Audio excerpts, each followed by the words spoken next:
জানো, আমার একটা ম্যাজিক গল্প আছে। ও, কি গল্প বলো না। এই গাছটা রাতে কথা বলে। আরে সত্যি? গাছ কি কথা বলতে পারে নাকি? হুম, আমি গাছ।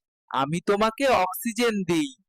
দেখলে, আমি বলেছিলাম। ও, তাহলে গাছ আমাদের বন্ধু? হ্যাঁ, যদি তুমি আমার যত্ন নাও, আমি সব সময় তোমাকে রক্ষা করব। হ্যাঁ বাবু, ঠিক বলেছো। গাছ কেটে ফেললে আমরা বাঁচতে পারবো না। তাই আমাদের সবাইকে গাছ লাগাতে হবে। তাহলে আমরা গাছ লাগাবো। হ্যাঁ, অনেক অনেক গাছ। সবাই একসাথে গাছ লাগাই, পৃথিবী বাঁচাই।